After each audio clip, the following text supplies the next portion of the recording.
And hey there, hi there, ho there, hello there.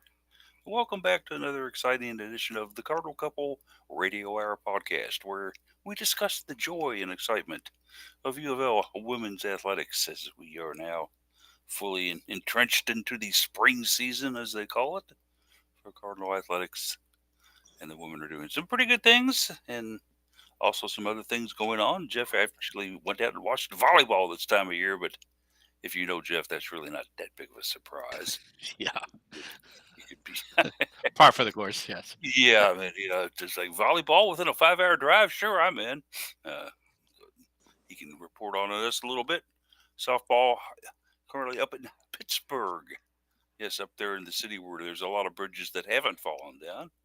And up Oh, there, yeah, harsh. yes, there are a ton of bridges in They Pittsburgh, do. but They have a up bunch. there, it's amazing. It's everywhere you turn, there's a bridge.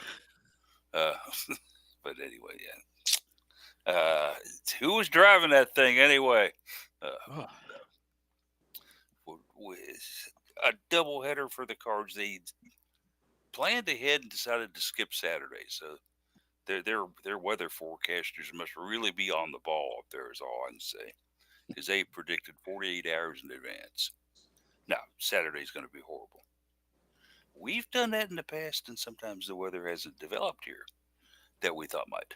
But then again, this is the volatile Ohio Valley climate, and as we know, anything can happen here, and usually does within a 48-hour period. I'm having headphone trouble today. Uh, but yeah, we'll catch up on some of the things that are going on. The crew are on board today. We got Jared and Jeff, as you heard in here. Case is out. He's not feeling so well. Was able to struggle through and write us a nice article this morning.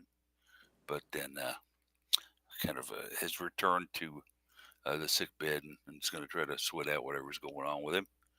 Daryl making wedding plans. I think it's 14 months from the wedding. But still, that doesn't mean you can't make plans that early, right? As she's busy doing something that or the other. Not with us today, but we do have a strong crew of three in here. Jared, who will go anywhere there is a game going on. If he's got his camera with him, it's fair game for him to take pictures of it. And Jeff, myself, and I. So let's catch up with the gang as we like to do here. A little bit at the start of the show. Jared, a rare occasion where there were no athletic events for you to go out and take pictures of. Well, today and tomorrow, yes. Last night, the cheerleaders and ladybirds had their showcase before they leave to head down to the national championships here oh, in about a it week is and a half. time for So, that. Yeah. so I went down there and photographed that last night there at the L&N Arena. So the new lighting that volleyball put in last year certainly helped with the Oh, I lighting for bet. taking pictures there. Fantastic crowd. I mean, they had to turn people away at the door due to fire marshal regulations due to how crowded it was. So good showing for them. Happened to glance up at the wall where all the over 100 Louisville banners, it feels like, at this point, with between the conference championships, Sweet 16s and beyond, tournament appearances. We do have some new Sweet 16 uh, banners and Elite 8 banners up there. So that'll be something to look for when volleyball hosts Tennessee here in a couple weeks. It'll be cool to look up there and see the new additions. And as we are quickly running out of space again for all of the banners. So when you attend an event like that, what for those of you who've never been like myself to one of these, what exactly goes on? What entails one of these things? So they do pretty much their entire routine that they do at nationals. So you've got three group cheer groups. You've got the all girl, small co-ed, so it's a smaller version of the guys and girls, and then large co-ed where it's a really large group out on the mat of guys and girls. There's a few partners, a guy and a lady that will do a stunt doubles. They participate in those, and then the ladybirds participate in three different competitions. There's I think they call them palm, hip hop, and I forget what the third one is. So all of them went and either did one or two rounds through their entire routine, but it allows them to get a chance to perform in front of a crowd to get kind of that atmosphere for Daytona. But it also allows the coaches just to kind of gain an idea of where they are currently at and some maybe some issues that need to be addressed. Okay, so kind of a pregame workout before the actual game. Okay, cool. Yeah, so all of them look like they're in great shape. Certainly expect to see a couple of championships come home again to Louisville out of those groups. We'll certainly see how all that plays out, though. And I think that a good bounce for the program, a good thing to do. Of course, unfortunately, the program a few years ago was thriving on negativity with Todd Sharp and such, but it looks like it has bounced back pretty well from all that and is doing some good things. And Oh yeah, certainly, absolutely. yeah, certainly enjoy. Sometimes they get a little aggravating, but enjoy the cheerleaders in front of me at the women's basketball games where we sit down there and they come up and throw pom poms at me about 8 or 9 times a night. And I did get a chance to shoot softball and lacrosse during the week this past week. A little Yeah, chilly for the latter, but the latter also got a win, so it's always worth it. Hmm. and we will definitely be calling on your expertise for those two a little later on here in the broadcast. I was able to watch the lacrosse on TV. It was nice of them to do that. It's kind of sad that they kept panning that wide open empty stadium there. But I kind of wish, this is just me speaking here, Jeff, but I kind of wish they'd just go ahead and spend the money and put the lights in our own home and quit going over there. Yeah, I mean, yeah, it's the age-old situation in an athletic department. There's always new projects that you could spend money on it, but there's only so much money to go around. You got to prioritize it. But and particularly in a situation like ours where revenues have been down a little bit in the past couple of years for reasons. But yeah, George always found the money somewhere, though. I'll harp back to that. But he well, could always, both our volleyball and men's basketball teams were much more successful back in those days too. So yeah, okay, I'll give you that that. But all ties in together. I I just, don't like that it does, but it does. I'm talking from the viewpoint of a guy who turns on the TV to watch something, and then I say, wow, look how empty those seats are. This whole place, that whole stadium is empty. Just my first kind of natural response. Not even thinking that it holds usually close to 60,000 for football, and Yeah. we've got lacrosse in it. But I know uh, that we don't like when it's held there due to not a capacity crowd by any means, but the players certainly enjoy getting to play on that field once or twice a season. I think it's just a different type of atmosphere for them, and I think it's actually helped recruiting a little bit. So having one or two, I guess, isn't bad. But like you said, Paul, maybe not zoom out and pan on the crowd or the empty seats and focus more on just the field when you can. yeah, I think the camera crew needs to have a talking to. The action friends are at their 50 out there, not up there in section 312. Keep your cameras where the game is going on. So, and as for me, what else we haven't fully caught up with Jeff. Jeff, what else has been going on with you? You took a trip, I understand, to the suburbs of Indianapolis to watch volleyball. Yeah, spring play for volleyball. They played against Purdue. It was a good match. Went full 5 sets. But it was not held in West Lafayette. It was held in a high school, very big, very nice high school in Fishers, Indiana, which is kind of a northeastern suburb of Indianapolis. I took the day off, drove up midday or early afternoon. You know, Charged my car, hung out in a coffee shop for a little while, and a really very nice. We was talking before we came on the air, so it's really very nice development in, I'm going to air quotes, downtown Fishers. Uh, it's a small town suburb of Indianapolis, but in their center, core of their town, they've got a nice, really nice, new development work going on, mixed use, fairly dense, very walkable, very pleasant. I looked around, I was like, man, this is really nice. I really like this. So, way to go, Fishers. Good on you. Yeah, Yeah, so been doing a bit of traveling there and having some fun with that. Certainly, being a former resident of Indy for a few years, I didn't get to the Fishers area as much as I did places like Broad Ripple and Carmel. I basically lived in the Broad Ripple part of Indianapolis on weekends at nights. Another story there, but yeah. When you can walk up to a line of 40 people waiting to get into a bar and just wave at the bouncer. He goes, "Yeah, get in here." Yeah, that's a pretty nice situation. He usually didn't make me leave as kindly, though. Anyway, uh, the my day was filled with basketball yesterday. What else do you expect? It's my time of year. I love it. Love to see the hoops play. And the Sweet 16 was narrowed down a little bit, as they like to say.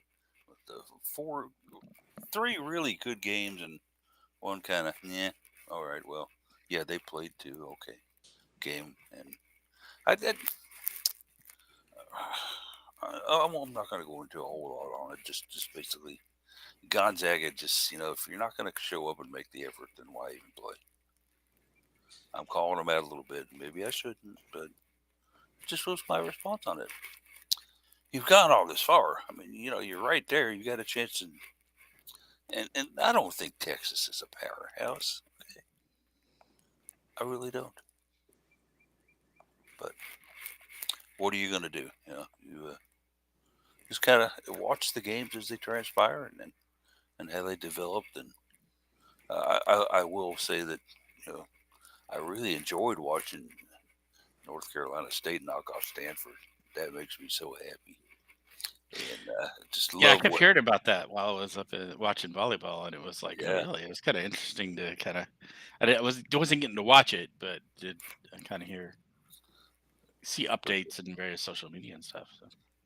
and James is one heck of a player for these Tar Heels. So watch them very, very closely. Or the Wolfpack, I'm sorry. Wolfpack, North Carolina Wolfpack. Mhm. Stanford, bye-bye. See you later. Tara,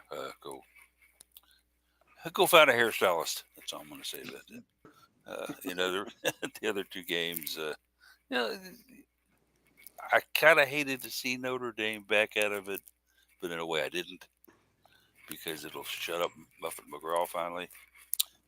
Oregon State has a strong team and did some really good things in their win. And then, of course, South Carolina was just cruising along there on automatic, enjoying the scenery. And then Almost blew it all of in a the sudden, end what zone. is that in Yeah. the rearview mirror coming up on us? Holy cow! It's the Hoosier Express. And yeah, they just almost got there, but didn't quite have enough at the end. South Carolina will move on. So 4 good games there, or well, I'm going to call it 3 good games there, and then Gonzaga also lost to Texas. It's going to be my summary of it. That was not a great game, but today 4 more. So if you're still got that basketball mood in you, although it's a beautiful day and you really should get outside and do some stuff, y'all. Uh, yeah, sit around and watch some hoops. Start a one. Got a nice matchup. LSU and Angel Reese and her dancing troupe, and all the things that are going on with the crazy program down there in Baton Rouge, uh, taking on the UCLA Bruins. Could be a fun one. And then 3:30, the next one, and they go on. And I think they tip off the last one around 9 p.m., I believe. Which, okay, this doesn't make sense to me though. You've got 2 East Coast schools and they're playing at 9 p.m. Okay, you've got USC and Baylor. USC is a West Coast team. They're playing at 5:30. So I don't know what the NCAA was thinking there, but we'll see. See, there you go, putting NCAA and thinking in the same sentence again. I defer to my slip. Yes, I did. UCLA. Okay, but time we get into a little bit of scheduling and Twitter information or X information or whatever we want to call it this week. And since Case is not here to do that, I'm going to go to Jared and see if he'll handle those duties for us. Yeah, absolutely. Well, start and hit Twitter/X real quick. Those who were not able to make it today, Case tweets out his best case scenario, no E in the word best. Daryl tweets out his Daryl Fast 4. That's number 4. Jeff's got a couple Twitter accounts. He's got Jeff McAdams for his personal stuff and Card Couple Radio when he's tweeting out UofL Sports. Polly tweets out his Cardinal Couple, and I tweet out his Mr. Anderson Jared. Quite a few things still going on in the schedule, especially this weekend. We'll go ahead and hit today first. Swim and Dive is up in Indianapolis, not far from where Jeff was last night for some of the NCAA championships. I think this is more the men's side going on now. Rowing is down in the Sunshine State Invitational, Sarasota, Florida. That's wrapping up probably around lunchtime. Track and field has started shifting over to some outdoor events. They're out at the Stanford Invitational today, Stanford, California. Lacrosse has an early start time with a noon start today. They're up at Syracuse. They're hoping to get back above 500 with the win today. Baseball wraps up their series with Florida State today with a rubber game at 2 o'clock. Women's tennis is on the road at Georgia Tech down in Atlanta, 2 p.m. for that one. So plenty happening going on Saturday. We'll switch over to tomorrow, which is Easter Sunday. Not as much happening. There are a couple things. Men's tennis will be on the road, against ranked North Carolina. That'll be at noon. And then softball will wrap up their series against Pittsburgh tomorrow at 1 o'clock at a rubber game as well. We'll kind of skip ahead to a little bit of April. Nothing happening on Monday. Everybody gets a day off. But Tuesday, April 2nd, softball is going to be on the road. Again, they play Northern Kentucky at 5 o'clock on this one. Highland Heights, Kentucky. Does not look like there's going to be any type of streaming for this one with NKU being the host. Baseball heads down I-64, and they're going to play their rival Kentucky. 7 o'clock start time there. SEC Network for those tuning in. Wednesday and Thursday, everybody's going to go ahead and get some days off on that as well. So we're going to skip all the way ahead to Friday, April 5th. Track and field is back home. They're hosting the Jim Vargo Invitational. That's going to be all day Friday. Volleyball will be in Lexington against Kentucky. However, Memorial Coliseum is not completed yet, so I believe they're still using a high school gym. I figure we're going to see Jeff. You'll be down there at that one, right? Yeah, I'll probably go down. It's Transylvania University. That's what it is. So expect 1,200 seating. seat arena. So if you're going, get there early. No tickets, so it's first come, first serve. Yep. So I figure Jeff will be in line 2 hours prior to start time. Make sure he gets some seats. Yep. Don't blame me there. Men's tennis is at home again on Friday at 3 o'clock against Georgia Tech. Women's tennis will be on the road up in Chestnut Hill. They'll play Boston College at 3 p.m. No feed listed on that one yet. We'll see if that gets ACC Network Extra or not. Softball returns home. They've got a series against Florida State coming up. So another ranked opponent, because that's all they ever do anymore is play ranked teams. That'll be a 6 o'clock start time Friday night. ACC Network Extra as of right now for that. Baseball is also at home. They'll welcome the Wolfpack of NC State. Same start time as softball. And just because we're already going to be on air when this one starts, or just about on air next week, lacrosse has a really early start time next Saturday, 11:30 a.m. against Virginia. This is at the Lacrosse Stadium. They're going to treat this as senior day, so they will recognize all the seniors prior to the game, since the final 2 home matches after that will be during the week. So go ahead, and if you do want to get out and check out lacrosse or tune it in, make sure you pay attention early with that start time. All right, 11:19. We did make it through all of the schedule. Boom. Bam. I don't quite get the 11:30 start, but I'm not in scheduling and marketing and athletics, so I'm wondering if that got shifted for a TV that they haven't announced yet. Probable, because if ESPN comes dangling dollars, we'll jump like trained pups. So yeah, that may be a part of it. Charity, that may have a point. They're building up some type of spectacular 4 games, and we'll see. I just don't like the 11:30 start. But enough on that. And I wonder if Kenny Brooks has bought a toolkit and is over there hammering and sawing and trying to speed up the completion of Memorial Coliseum. Uh, recruiting fraternities to come over and work. Hey guys, free That's beer. that is still going to take some getting used to. I'm going to tell you that. It is. I mean, it's, oh, yeah. The strange world in which we live, and that was maybe one of the Yeah. bigger things that happened this week. And even though it's not directly Louisville related, it is kind of in a way. We'll talk about the introduction of Kenny Brooks as the head coach of the University of Kentucky women's basketball team.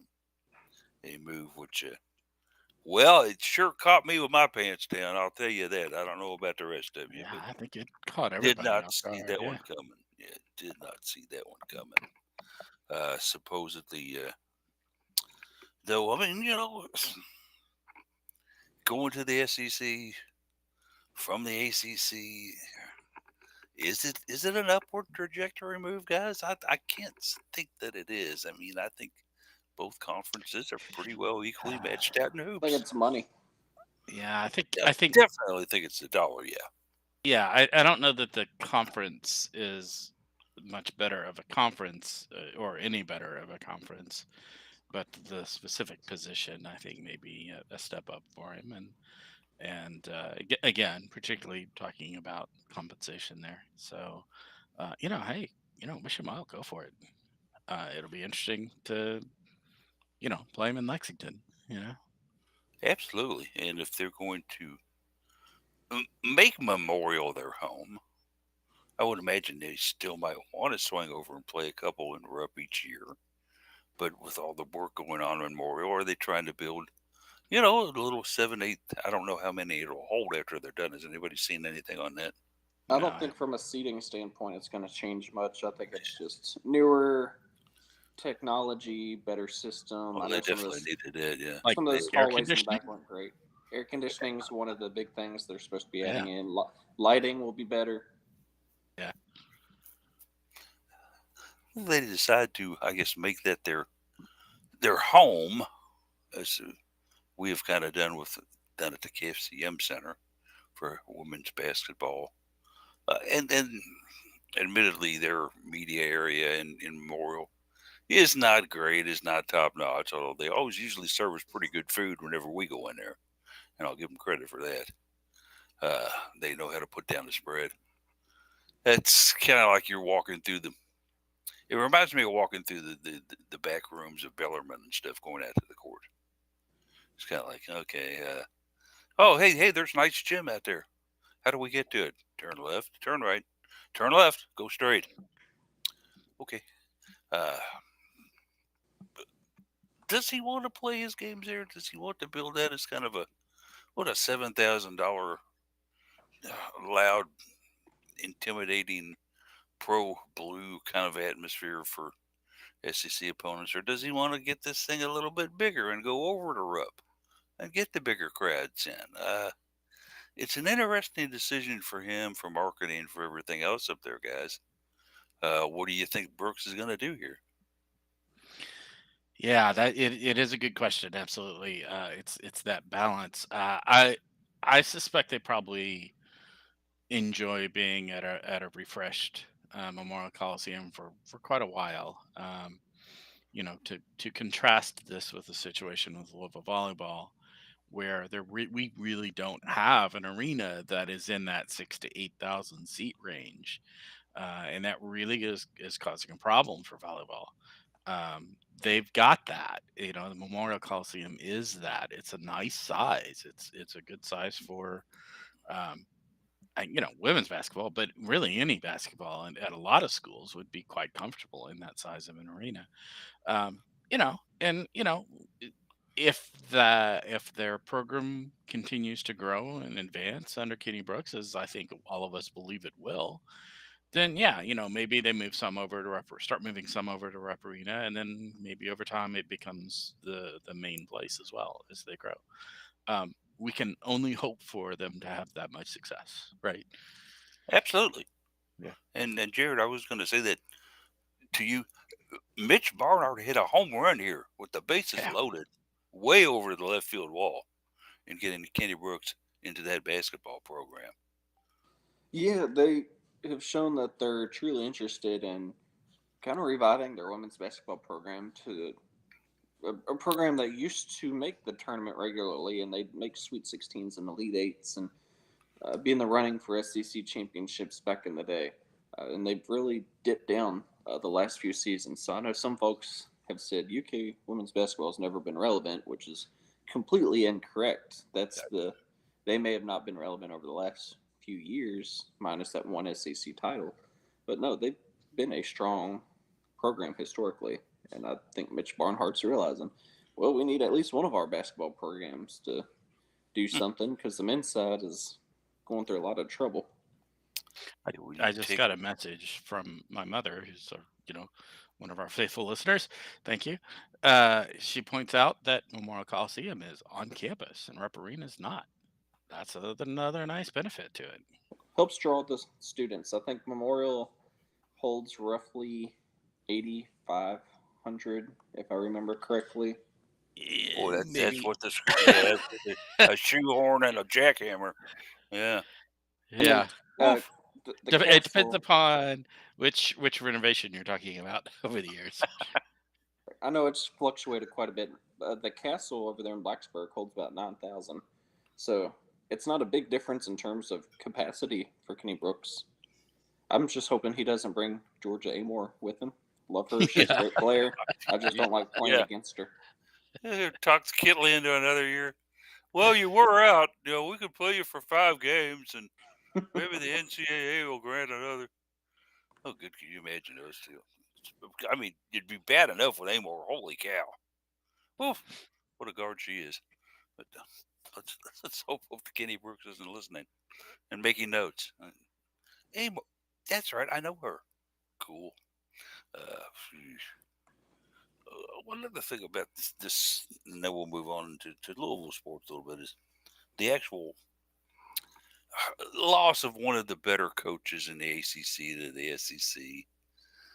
I've always considered him a very, very good coach. I've also considered him a very good humanitarian and a very good speaker. I've been fortunate enough to sit down and talk with the guy at length in several occasions down at the ACC tournament.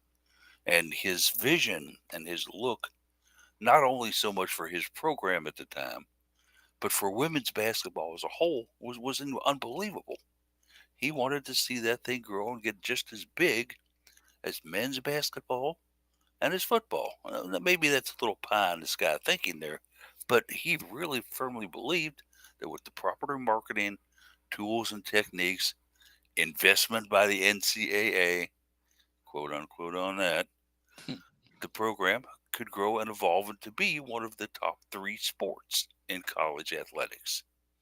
I loved his vision on it, but is he barking up a tree where there ain't no squirrels?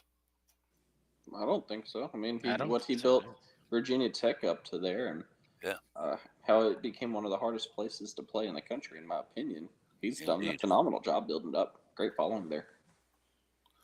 So anyway, a nice move by our friends to the east there, and I will watch a lot of Kentucky basketball, women's Yeah. basketball with him as the It's head good, coach. absolutely good hire. In what you say about him as a humanitarian person, in person, just a good person. You are not the only person I have heard say that by any stretch of the imagination. And everybody I've ever heard talk about him sings his praises. So it's Yeah, another guy that I wish well. I mean I think he's not. Kentucky got tired of losing to Louisville. Yeah, well, Kenny Brooks is a good hire for them. And then they've had good hires there in the past for as much as we used to kind of lampoon and make fun of Matthew Mitchell and also Mickey the Mouse that they had up there as previous head coaches who had some success. This is a guy I don't think anybody can find any fault with. Mm. Okay, I think he's the kind of guy that's going to do a lot for women's college basketball in any venue you put him in, but especially at a program that does get a fair amount of attention. Okay, they have some very, very big support out in the state.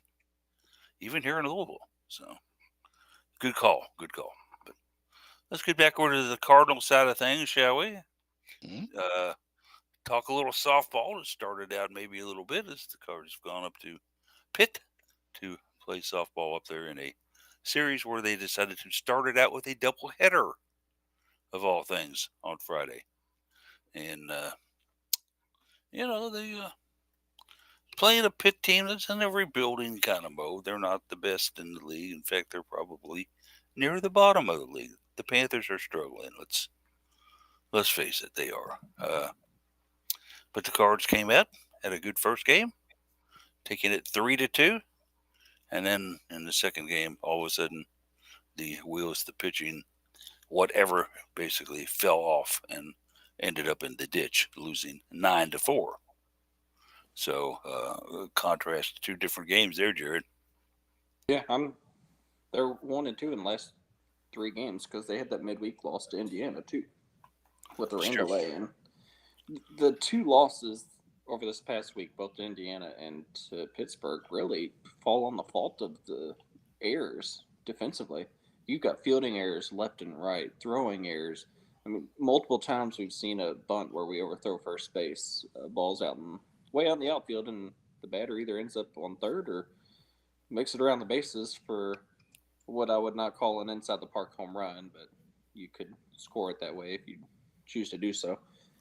The offense has kind of been there, left some runners on base sometimes that they shouldn't, but it's really becoming more of a they can't get out of their own way defensively, and I think it's switching from a physicality and physical error issue into more of a mental error at this point.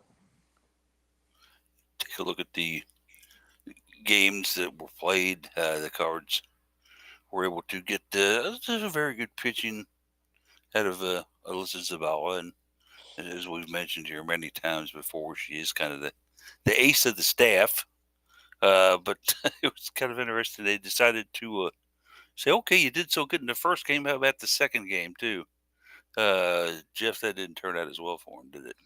Yeah, I did not get to watch this one. I did catch some commentary online and some of the clips. And then yeah, it sounds like maybe it may have been just a little too much time in the circle for one pitcher. It gives the other team time to get more familiar with their pitching and how to kind of come up with a plan to counter them a little bit more. So it might have been wise to spread the love around a little more there. But I do want to shout out. Jared, you talked about errors, and I don't doubt you, and I don't Oh, well, not I know you're surprised to going to hear go that. towards Allie Alexander. Alexander Oh yeah, was like Superwoman out there, right? yeah. She She had she was the amazing. exception on the errors battle. Yeah, yeah. So shout her out, but yeah, there's some things to work on there, but yeah. A player that the Cards have used in various positions in the infield throughout the years. She was basically moved out of shortstop to make room for one Daisy Hess. And you can kind of see the move there. Daisy is a good shortstop. Mhm. Certainly a heavy bat that you want to have in the lineup. But Allie is just kind of that girl says, you want me to play there? I'll go play there. That's fine. I Yeah, have no problem with it. And shows up exceptionally well when she does settle down into a spot and plays it. Yesterday, the Cards, okay, they split. That first game, they probably could have piled up the run total a little bit more, I think, maybe than they did. I mean, they had runners on the corners in the top of the fifth. The first and second innings, they left 2 on. And I know that's got to be bothering Holly a little bit there, Jared, just having these runners and scoring in base running positions and not getting them to the plate. Yeah, you got to find ways to drive those runners in. Uh, I'm still questioning this whole having back-to-back slap hitters at the top of the lineup. We're starting to see a lot of teams see what Duke did and pull the shift, and Mhm. it's causing Chelsea Mack and Paige Security's batting averages to plummet right now because they're not able to push it anywhere other than left side of the infield, where we're seeing 3 fielders and really 2 shallow outfielders. Yeah, So I don't mind having some slap hitters. The speed's nice, especially if you can get some runners on base. But you got to spread them out because neither of them are going to be big time hitters that can drive runners in when they're out there on the bases. And to our listeners, and kind of help them out a little bit with if they're unfamiliar with the concept, the shift when it comes to softball. Jared, kind of give us a primer on what that is and what it's entailed, what its purpose and designations for. Yeah, so the shift, which is now banned at all levels of baseball, and I believe it may be banned now in national fast pitch professional softball. But what you'll do a lot of times is you've got batters who are known to only be able to hit to one side of the field, usually their left side or the right side. So what you'll pull one of your infielders over. So in this case, with Page and Chelsea both tend to hit to the left side towards third base, shortstop. So your second baseman will go over and make a third infielder on the left side of second base. So you're pretty much forming a wall on that side that the ball can't get past. And then you'll bring your right fielder in, who will then play the standard second base position. So you still have two infielders on the right side of the ball. And then you're just running with two outfielders, left field and center field in that case. And a lot of times they'll creep up and play shallow because your slap hitters aren't going to hit it to the fence. It's not going over anybody's head. So you're playing really tight spot where a ball has almost no chance of getting through or dropping. You say they're not going to hit it to the fence. I've seen Paige a couple of times this year pop one just over the where the outfielders are playing, and then they have to run back pretty much all the way to the fence to get it. She can do it. It's not common. I think is kind Right. of the point there, and you're Not right on that. It's not common. So And if they stand in there and swing, I know they've got a little bit of power in them, but yeah, you're going to see when they're running forward to the front edge of the box, you know automatically they're slap hitting. And the idea is you put the ball on the ground and you've already got a running start to help with your speed to get to first. Well, right. it's tough to do when you have that many infielders playing so close because they're going to field that ball a lot quicker. Is it something that the NCAA is going to let remain stay after the other leagues around them and higher and lower levels have basically said no more shift? I think at some point, yes. Now that we've seen baseball, even NCAA baseball has gotten rid of it. All three outfielders, your feet must be in the grass. You can play as close to the infield as you like, but your feet must be in the grass. And Oh, is that how they're infielders, you doing it? I was wondering how they outbuild the shift. Yeah. yes. And then for infield, both of your feet have to be on the correct side of second base. So second baseman can't be going to the left side of the infield, and shortstop can't be creeping to the right side of the infield. I mean, you can pretty much play right there up against second base itself, but both feet have to be on the correct side of the field for where your position is. Have we seen Holly employ this out there, guys? No, I haven't seen Holly employ, which we haven't faced a lot of slap hitters lately. We've seen some small ball with bunts, and we've seen a lot of big time hitters, but it seems like a lot of the successful programs are really starting to move away from slap hitting. You may see one in the lineup, but not several. Interesting concept for the game, then. The shift, as they call it. I can never remember using one when I played softball, and on a recreational league level anyway, but And I mean, you could put the blame on either side. You could tell the batters, well, if you could adjust and be able to work on your hit placement a little bit better, they wouldn't put the shift on you. But also, you could blame it on the defense and say it's kind of a coward style of ball where you don't really trust your infielders to do their job as is. So now you're bringing extra help in. coward style, perhaps, but as Jeff Walls used to say, if it says W out by the final score on my side, I'm okay with that. Yeah, I mean, it is legal per the softball rule book, so you can do it. So I don't blame them. If it's legal, it's in the rules, go ahead and do it. So, one of the interesting aspects of college softball as it stands.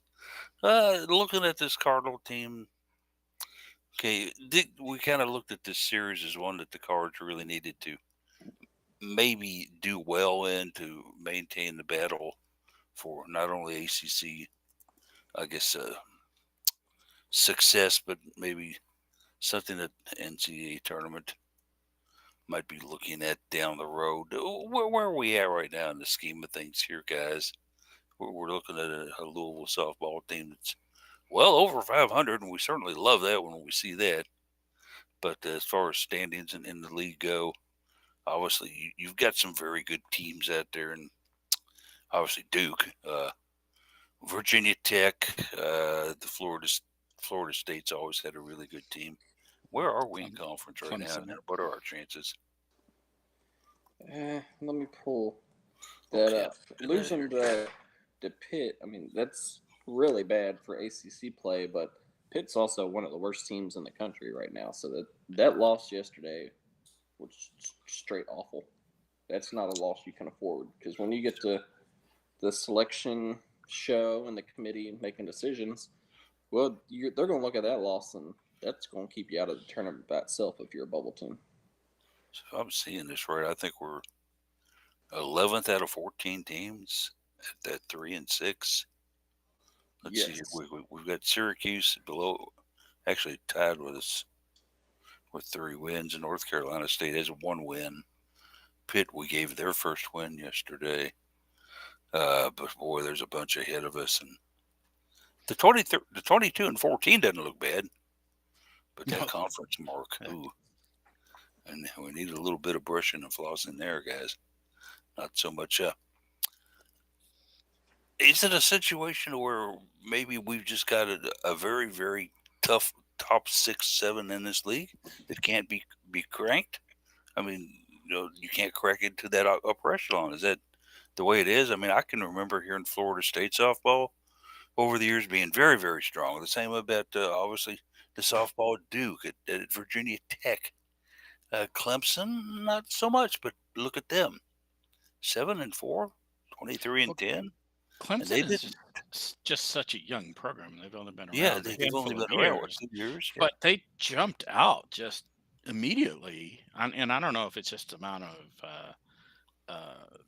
the amount of resources that got poured into it from the very beginning, but they jumped out really quickly as a pretty powerful program. So, credit to them. Can we get some of that Kool-Aid, to help out? But yeah, I mean, the ACC has turned out to be a pretty impressive conference in softball recently. So I, you know, do we end up below 500 in conference? Maybe. Hopefully, some of that non-conference schedule will help. We did, play some pretty good teams in that. So I don't know. We'll see. You've got 8 losses where Louisville's lost by 2 or less or went to extra innings. So they just can't figure out how to finish in close games. That's the Yeah, I difference don't maker want right that. now. That's a toughie right there. I don't Now want to. you spin it the other way, and those 8 losses right there. I mean, you turn those into wins, and you're 29-6. You're probably towards the top of the ACC, and at that point, you're also going to be ranked. Certainly, some things were. How many games have we got left basically here in conference scheduling? Are we maybe halfway through the slate of conference games we have to play yet? Or No, there's still quite a bit to go. You got Florida State and Clemson series are both at home. You're on the road. You got Boston College, North Carolina, and Georgia Tech. So that's 15. You add this final Pitt game left. There's 16 conference games. They've only played 9. So, I mean, you could still turn it around, but 2 of those teams I just mentioned are ranked in the top 20 right now. So it's not exactly an easy road ahead. so, plenty of time to come back then, and maybe build a strong finish to the conference scheduling. Certainly, some of the things I think that Louisville needs to do is, although they have the one we all recognize as the good pitcher, the one that goes out and gets the job done. Uh, could we develop a couple more with Alyssa there? Is that something we need to do I, at this time? I think you got to give Sambu some credit. She's doing fairly well. Yeah, again, we talk about Alyssa Zabala being the ace, and that's unquestionably the case. But I think Sambu is doing fairly well and progressing and improving just about every game we see her. So I would kind of put her in second place. Gabby Holloway can go out there and hold her own. right? But she's also out there helping her own case in the offensive side of things, which is nice. So, but yeah, I would say don't discount Sam out of that. Certainly would love to see her have such a big come on because we always thought she was going to be something big Mhm. when she first got here. And And you talk about I had forgotten it, but you talk about Brooke Gray a lot. She's also looking pretty good to start yeah, out as a freshman. So I have big hopes for her and the things that she yeah, did because she was unstoppable at Ballard. yeah, yeah, And for there, sure. You just have a lot of pitchers who can't really go more than 2 or 3 innings. That's Yeah. what's hurting you. Is Alyssa can go a full game, but once you start getting through the lineup the third or fourth time, these batters have had time to see her pitching and adjust to that. So you don't really want to keep her in constantly. That's where you want all these other pitchers to be able to come in and preferably throw a full game at some point. I just don't think any of them are quite ready there yet. But as Jeff mentioned, we've seen a lot of good progression out of Sam, a little bit of progression there out of Gabby. She looks a lot better from a health standpoint than she used to with the injuries. And then Brooke Gray's just a freshman. I think they're still working on trying to get her different types of pitches. She's really only running kind of a changeup and a fastball right now.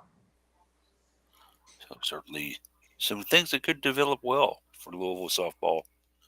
Certainly always fun to go out and take part of the atmosphere out there and see part of it. And uh, I've been instructed I need to tell them whenever I go out there so that they can turn the elevator on for me.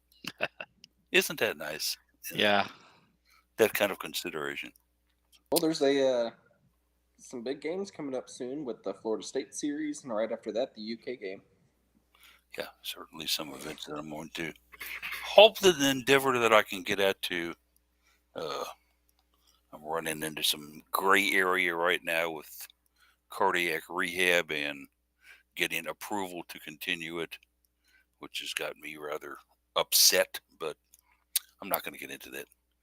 Uh, all I can say is that our medical system really needs a hammer and a torch taken to it to repair it. Mhm. Don't But argue I that. won't go into all of that right now. It's like, okay, another thing. Let's move on over to another team on campus, which is doing some good things and was in a highly visible area to play their last contest. Certainly, when they brought Xavier into town and said, "No, no, when you get to our old field, keep going." And then it's only about a quarter of a mile up, and you'll see this big thing sitting there. It's called a football stadium. That's where we're playing you tonight. And Xavier's like, "Golly gee, are we really that well recognized? We're going to play in a 50,000 seat stadium. Hey, that's going to be fun." Well, obviously, for whatever reason they did it, ESPN dictated, whoever knows. The Cards did take on Xavier in L&N Stadium in front of a less than capacity crowd and got the 15-7 win over those Muskies. By golly, yes, they did. Jared was out there with the throngs of people who attended this one. Jared, were you able to get a good view? Man, it's tough trying to see over that crowd. Oh, I mean, they didn't break 100, but it was a weeknight, and as soon as that sun went down, it got cold again. oh So yeah. I mean, even bundled up, my face was cold and my hands were cold, and a lot of people started leaving at halftime or into the third quarter just because that wind picked up and it started to become miserable. So I don't know how the team was out there in their short sleeve shirts and their skirts and everything, because I couldn't handle that. But They they are certainly were running having a around blast. doing athletic things, so that does help some. But yeah, I know it can get really chilly out there. So Yeah, just But look no, at it the was teacher on his headlines. He was bundled up like he was up in Nebraska, yeah, cold Nebraska, mid-January. But but it anyway, was nice being there. Always fun to watch a win. I know they got a win last season at the football stadium against Virginia Tech, so they've kind of continued their streak of getting a win at L&N every year now. it's certainly good to see the win, as you mentioned. And the Cards did get off to a very, very good start. It was encouraging to watch on TV, jumping at 3-0 here. And was like, wow, they are really ready to go. And that was with only less than a minute gone in the contest. Think about that. 3 goals in less than a minute.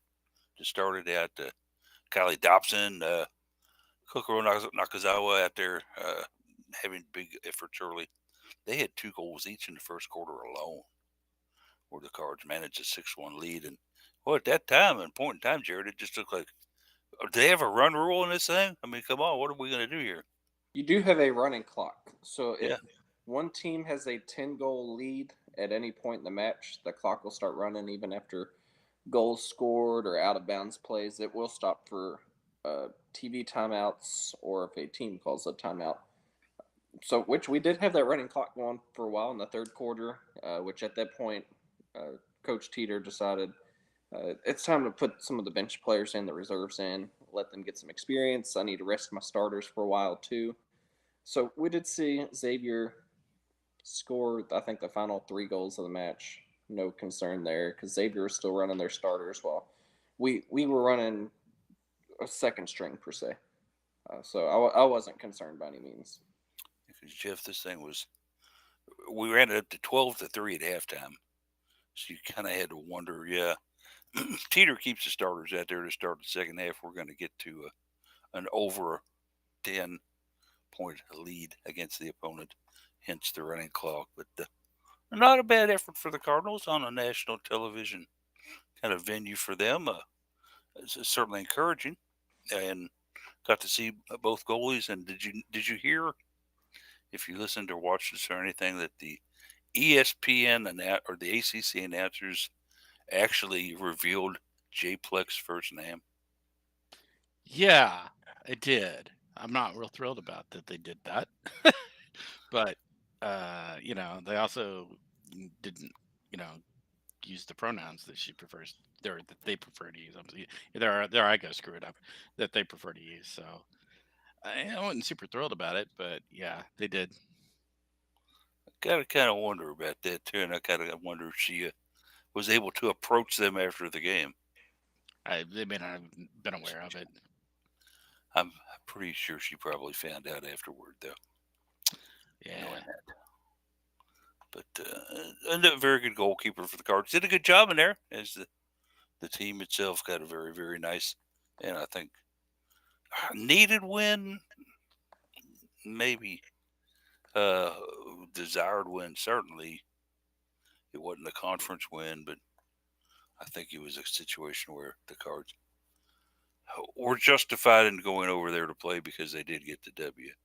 And Jared, you were able to do post game over there and got the Kylie Dobson in there with you. And Teeter, thoughts on that? Yeah, Teeter found me first and said, "Hey, you want to do post game? Which players do you want?" It kind of caught me off guard when he asked me what players I want, but he will do that sometimes. I said, "Let's go with coach's choice. Who are you feeling?" So he came back out after talking to the team, and I brought Kylie Dobson with him, who is in her final year of eligibility. We have not gotten a chance to speak with Kylie these past couple seasons, so it was nice to get a fresh face for our post game interviews. She was certainly thrilled to be able to play out there, and I think she was having a lot of fun on the sideline there in the fourth quarter as well. She kind of hinted at being able to cheer on her teammates who don't get to play as much. Always good to get that W. Certainly a situation where the Cards will now move on in. Next up, you got to kind of wonder how they're going to fare out next time, guys. Any thoughts on the next games coming up on the schedule here, Jeff, and some of the things that Louisville may have to worry about a little bit? They play Syracuse today. Is that correct? Yeah, Did I have that right? in the dome. Yeah, which would be even more probably deserted looking than LNN Stadium did. But yeah, I don't keep up with lacrosse quite as much. I don't know where Syracuse stands, but like we say, it's ACC. It's not going to be an easy game. Do you want to use your knowledge about ACC to take a guess where they're at? I'm gonna guess they're probably third in this in the. The one of the polls has them ranked fifth right Oh, they're now. They're 8-3. top. Right, they're one of the 4 or 5 ACC schools in the top 10 right now. RPI's got a Yeah. number 2. Yeah. So Okay. 8-3 that's also overall, tough. 5-0 in conference, undefeated in conference. So yeah, no, this is gonna be a challenge, obviously. So yeah, I was expecting them to be pretty good. I just hadn't really looked. So This is a school where one of the hallmarks in lacrosse, and from a coaching standpoint and also in a marketing level, who's done quite well for himself. Gary Gate is located.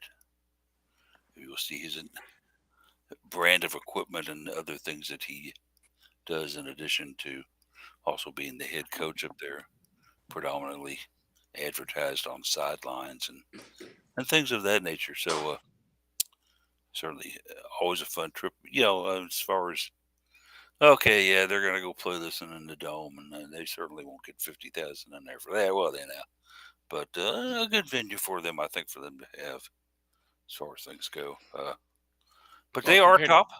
compared to being out in potentially, blizzards and snowstorms, definitely, but not so sure that's too much of a threat at this point in the year. But Yeah, you never really know, but I guess it's a chance for them to kind of show off the dome one more time for the 80th time. But they stand alone in ACC excellence in the league standings at 5-0. So tough test for our Cards, no doubt, as we are basically we're really not in the race on this. We're back at 2-3. Bunch back there with the Duke,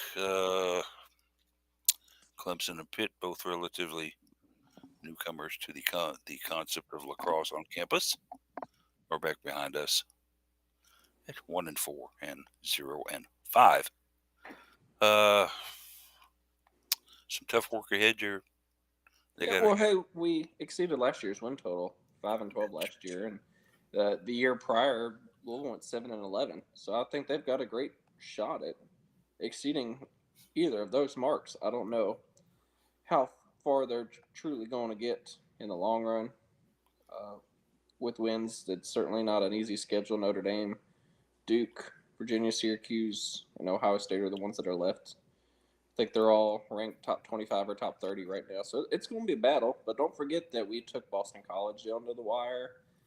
We upset ranked Clemson. gave So there North are some Carolina good. a heck of a contest too. Yeah, I mean, the roll tight for much of the first half with them and be able to only lose by 6 at North Carolina is a nice statement to make. So that one I do believe has got the ACC Network Extra tag on it. Or Yes, it's not proper, right? it is network extra, so online streaming. So check out the Cards playing in another big arena for lacrosse. Let's hope that they can do well and maybe go up there and pull what would be considered a huge upset in ACC lacrosse if they could win one against Syracuse at Syracuse. We're golly guys, we're already rolling up on the noon hour. It's been a very very fast, action-packed show here so far, huh? Wow, I just looked down. It's like what 11:58. So we'll need to. I think we'll go ahead and segue into some final thoughts here. Get some ideas and opinions and philosophies and other things we may not have talked about. We'll go ahead and let Jeff start at that this week. Yeah, another little bit tidbit on volleyball news. We after the match last night, I got to speak with Aiden Bartlett, who was with the team up there. She's not playing, obviously. She's graduating and moving on, but she was with the team, working with them a little bit. She told me that I think we knew that she was going to be going into some sort of coaching sort of situation. She is specifically she's going to Louisiana Tech, and is going to be an assistant coach there. It's not a powerhouse program, but there you have a new coach that she's going to be joining down there and working with, trying to kind of build the program up from a not really great spot right now. Louisiana Tech is Conference USA, which means that they will be playing against Western Kentucky, so a possibility to go head down to Bowling Green and support Aiden down there. So one little There you tidbit go. there. Very, very nice. Yeah. I believe Louisiana Tech was also where Kim Mulkey got her start. Many, We many won't years. hold that against them, though. Yeah, that's an X on the program. But no, wish her best of luck there. I always love to watch her play and her spirit and enthusiasm, and certainly let's hope that she can bring that and some wise coaching counsel to the Louisiana Tech squad down there. Good, congratulations, my dear. What you got for me, Jared? I'm excited for this new men's basketball coach hire that we have. I know we cover Yeah. women's sports, but so much of women's sports at UofL is impacted based on the results and the profitability of football and men's basketball.